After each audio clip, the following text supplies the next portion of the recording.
Vídeo para discutir um pouquinho um tema bastante controverso, né, aqui entre economistas no Brasil, né, que é o tema do mercado, se o mercado resolve, se o livre mercado resolve. Né? Será que o livre mercado pode resolver o problema do Brasil? Né? Será que a nossa questão aqui é simplesmente abrir tudo, privatizar tudo e liberalizar tudo que todos os nossos problemas serão resolvidos? Né? Será que o livre mercado resolve? Né?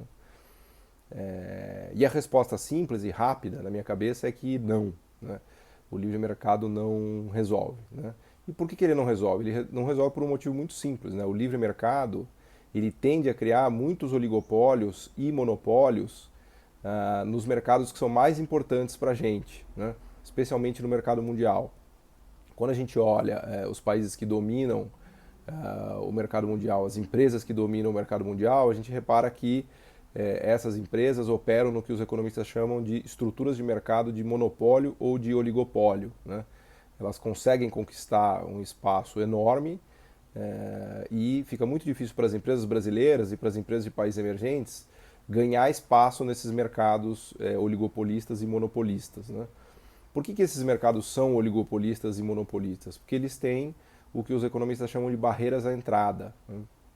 Que são as barreiras à entrada.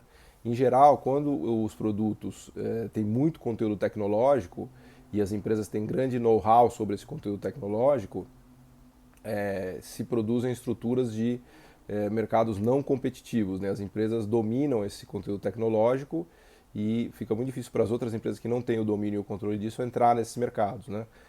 Isso se aplica não só para conteúdo tecnológico, isso se aplica para economias de escala, economias de escopo. Né? Economias de escala ocorrem quando uma empresa ganha muito dinheiro ao expandir muito a produção. Né? A gente diz que o custo marginal dela é decrescente. Né? Quanto mais ela produz, menos custa. Né? O exemplo principal disso é a indústria de software, por exemplo. Né?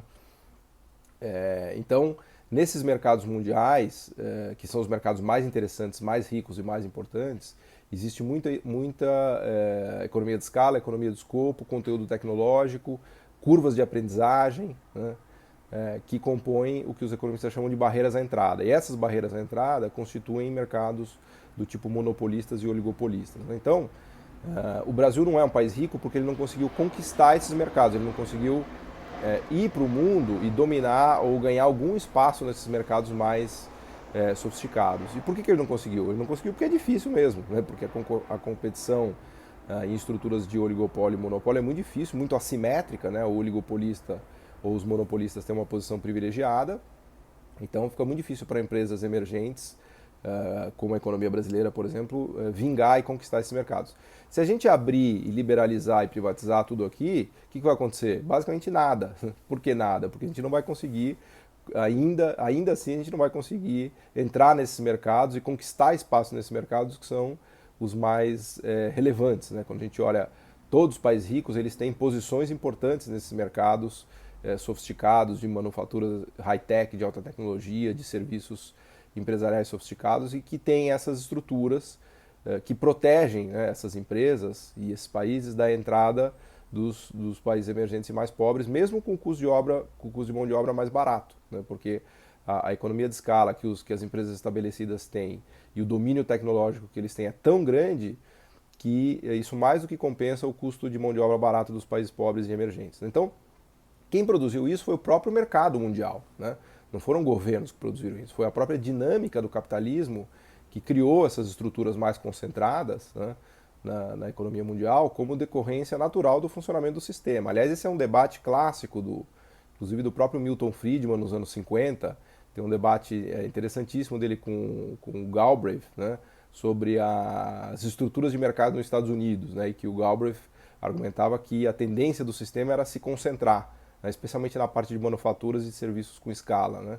Se concentrar por quê? Porque quando a gente estuda essas estruturas de mercado, a gente vê que mercados onde há incidência tecnológica, conteúdo tecnológico relevante, economia de escala, economia de escopo, curvas de aprendizagem, em produtos e mercados que têm essa característica, há uma tendência natural à construção de oligopólios e de monopólios. E o Friedman justamente lutava contra isso. Ele dizia que o governo precisava quebrar esses monopólios, quebrar esses oligopólios, e que, portanto, seria a missão do governo evitar que isso acontecesse. Né? O que o Friedman não percebia é que, na verdade, isso era natural do sistema, né? Que esse era o ponto do Galbraith. Isso era natural do sistema capitalista, né? O sistema capitalista, nesse tipo de atividades, ele produz mesmo oligopólio e monopólio.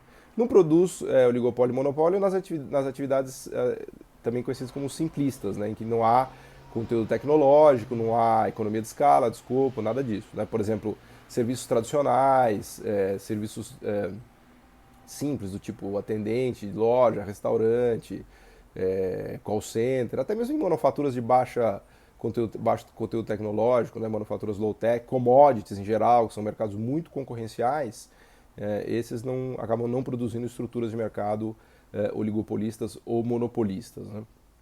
Então, esse é um debate que foi travado até dentro da escola de Chicago. Né? Quando a gente pega, por exemplo, Paul Romer, que tentou modelar a parte de retornos crescentes, o efeito disso no desenvolvimento econômico, e o próprio Paul Krugman, né, do MIT, quando ele trouxe a ideia de que com retornos crescentes de escala, a teoria do comércio mundial deveria mudar, né, porque no mundo de concorrência monopolística, oligopólio e monopólio, não necessariamente a abertura econômica leva ao bem-estar, né, porque você pode destruir empresas que são mais produtivas em setores que tinham economias de escala pequenos dentro da economia protegida, e quando você abre, você simplesmente destrói essas empresas. Né?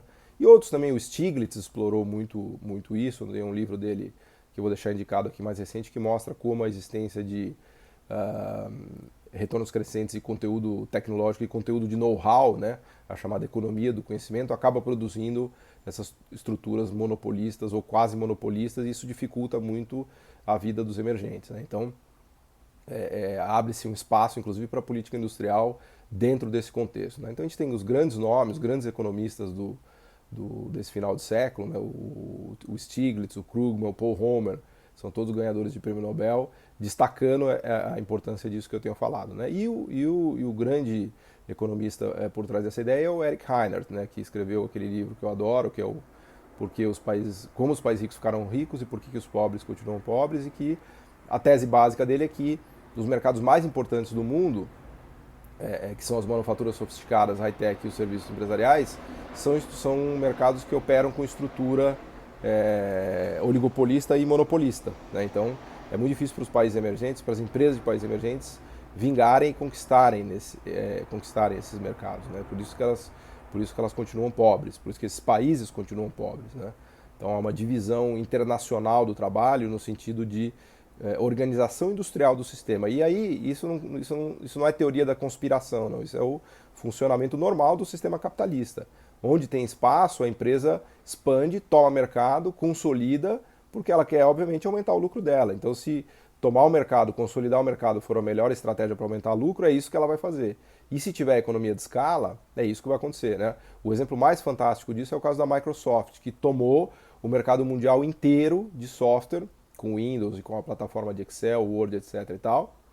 Houve nos Estados Unidos uma briga enorme do governo americano tentando quebrar a Microsoft em pedaços, e até foi curioso, porque, se não me falha a memória, a Microsoft contratou economistas de Chicago para defender ela, e o governo usou o próprio Paul Romer, que era um economista de Chicago na tradição chicaguiana, né, para defender a quebra da Microsoft em pedaços. Né? Isso foi ali para 2000, 2001, que teve essa grande briga contra o monopólio da Microsoft. E depois, por incrível que pareça, com o surgimento de Google, de internet, da linguagem Java, um monte de outras inovações tecnológicas, o monopólio foi sendo diluído. Né? Isso só mostra que essas estruturas são monopolistas ou oligopolistas, mas tem concorrência ali dentro, não é um negócio estático. Né?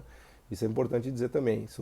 Esses mercados mundiais estão estruturados em oligopólios e monopólios, mas há uma dinâmica concorrencial. Né? Eles não têm uma posição garantida para sempre. Né? Veja o caso da IBM, por exemplo, e de tantas outras que já tiveram esse espaço e depois perderam. Né? Então é um oligopólio, monopólio dinâmico, e só que dificulta muito a entrada das empresas de países pobres e emergentes, como é o caso brasileiro. Então, essa visão de que basta abrir, basta liberalizar e basta privatizar, aqui, muito forte, presente aqui no Brasil, é um pouco inocente, porque isso, na verdade, não vai... O efeito disso vai ser praticamente nulo, porque enquanto as empresas brasileiras não conseguirem conquistar o mercado mundial, a gente não vai conseguir se desenvolver. Não existe rota de desenvolvimento econômico que não passe necessariamente pela conquista dos mercados mundiais, né?